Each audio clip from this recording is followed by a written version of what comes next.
और मैंने खोजना शुरू किया तो पता चला भारत में सबसे ज्यादा गाय का कत्ल भारत की सरकार कर रही है, मुसलमान नहीं कर रहे हैं। और इस देश में ऐसे कई मुस्लिम समाज हैं जिनको मैं जानता हूं जो गाय को वैसे ही पालते हैं जैसे आप पालते हैं। आप कभी आइए, गुजरात में कच्छ नाम का एक जिला है। कच्छ जिले में एक नहीं सैकड़ों मुसलमान नहीं हजारों हैं जो गाय पालन करते हैं। गाय का दूध बेचते हैं, दूध में से दही बनाते हैं, दही से मक्खन निकालते हैं, मक्खन से घी बनाते हैं और बेचते हैं। आप राजस्थान में आइए, बीकानेर, जैसलमेर, बाड़मेर, ये तीनों जिलों में एक नहीं हजारों मुसलमान हैं जो गाय पालते हैं, गाय का दूध बेचते हैं, दूध में से मक्खन बनाते हैं, फिर घी बनाते हैं और धंधा करते हैं। राजस्थान का एक इलाका है अलवर, मेवात क्षेत्र कहते हैं। पूरा मेवात क्षेत्र जो है ना मुस्लिम समाज के भाइयों से डोमिनेटेड है। वहां एक नहीं सैकड़ों मुस्लिम भाई हैं जो गाय पालते हैं, गाय का दूध पीते हैं, गाय के दूध से दही बना के वैसा ही घी और बिजनेस करते हैं। मुसलमान गाय नहीं काटते। ये बहुत बड़ा भ्रम है जो हम हिंदुस्तानियों के बीच में फैलाया अंग्रेजों ने, और ये भ्रम फैलाया था अंग्रेजों की रानी ने, जिसको हम दुर्भाग्य से विक्टोरिया कहते रहे हैं। उसने एक चिट्ठी लिखा था 1894 में।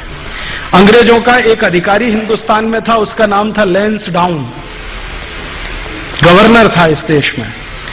उसको एक चिट्ठी लिखा, विक्टोरिया ने चिट्ठी लिखा कि देखो, हम भारत में जितने कत्ल खाने चलाते हैं उनमें सबसे ज्यादा गाय कटती है।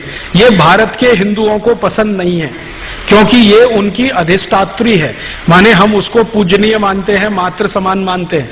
हिंदुओं को पसंद नहीं है और वास्तव में मुसलमान भी नहीं पसंद करते गाय को मारना और उसको खाना। गाय तो हमारे लिए काटी जाती है, माने अंग्रेजों के लिए काटी जाती है। अब भारत में हिंदू और मुसलमान कभी एक हो गए और गाय बचाने में लग गए तो हमारी सरकार नहीं चलेगी भारत में। इसलिए तुम एक काम करो कि जितने कत्ल खाने चल रहे हैं गाय काटने के लिए, उनमें मुसलमानों की भर्ती कर दो और हिंदुओं को बताओ कि गाय देखो मुसलमान काट रहे हैं। तो हिंदुओं की भर्ती नहीं, मुसलमानों की भर्ती कर दो। हिंदुओं को बताओ कि गाय मुसलमान काट रहे हैं, कट हमारे लिए रही है, काट रहे हैं मुसलमान, खाते नहीं है, हम खा रहे हैं, काट रहे हैं ये। हिंदुओं को जब ये पता चल जाएगा, ये दोनों एक दूसरे को लड़ मारेंगे और ये लड़ने लगेंगे तो हमारी गद्दी सुरक्षित रहेगी और हम भारत पर 1000 वर्ष तक राज करेंगे। ये विक्टोरिया की चिट्ठी है, लैंसडाउन को 1894 में लिखी गई। इस चिट्ठी से पढ़कर मेरे समझ में आ गया कि पॉलिटिक्स क्या है इस देश में। पॉलिटिक्स ये है कि गाय कटे अंग्रेजों के लिए और लड़ते रहे हिंदू मुसलमान। हम एक दूसरे को गाली देते रहें, एक दूसरे की टांग खिंचाई करते रहें और अंग्रेज मजा करते रहें। इस तरह से अंग्रेजों ने वो एक जो पॉलिसी है ना, बांटो और राज करो, डिवाइड एंड रूल, वो ये है।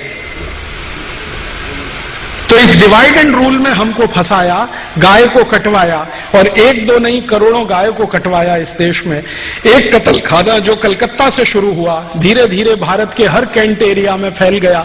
350 कैंट एरिया अंग्रेजों ने स्थापित किए, 350 कत्ल खाने बना दिए। गांधी जी इन्हीं की खिलाफत करते थे अंग्रेजों के जमाने में। गांधी जी को बार बार लगता था कि ये कत्ल खाने बंद होने चाहिए।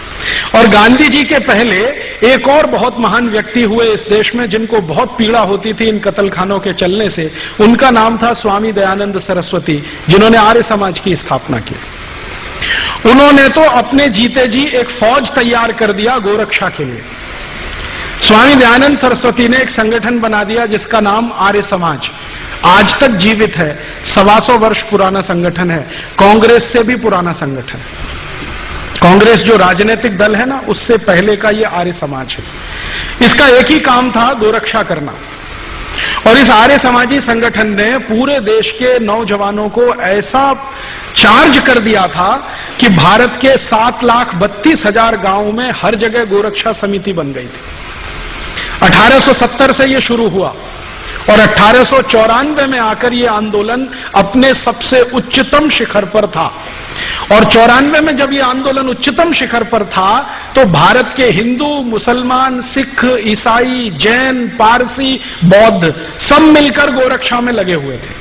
और अंग्रेजों के सामने एक प्रश्न खड़ा कर दिया था कि एक भी गाय कटेगी तो अंग्रेजों की खैर नहीं। तो अंग्रेज घबरा गए थे।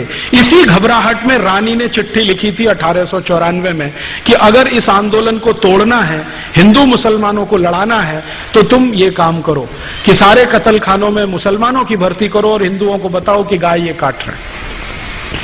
और जब ये खबर अंग्रेजों ने फैलाई, उसके बाद इस देश में हिंदू मुसलमानों के दंगे शुरू हो गए। मैं आपको विनम्रतापूर्वक बताना चाहता हूं कि 1894 के पहले इस देश में एक भी हिंदू मुस्लिम दंगा नहीं हुआ। पहला हिंदू मुस्लिम दंगा 1894 दिसंबर में हुआ, रानी की इस चिट्ठी के बाद, और उसके बाद लाइन लग गई दंगों की। फिर क्या हुआ? आजादी का प्रश्न पीछे आ गया, गोरक्षा का प्रश्न पीछे आ गया, हिंदू मुसलमानों का सांप्रदायिकता का प्रश्न सबसे आगे आ गया। और अंग्रेजों ने लगभग 60-70 साल तक इसी आग को जलाकर रखा और इसमें समय समय पर घी डालते रहे। वो कभी भी ये दोनों एक ना हो जाएं, इसके लिए पूरी ताकत लगाकर अपने एजेंटों को उन्होंने भारत की बहुत सारी संस्थाओं में घुसा के बिठा दिया।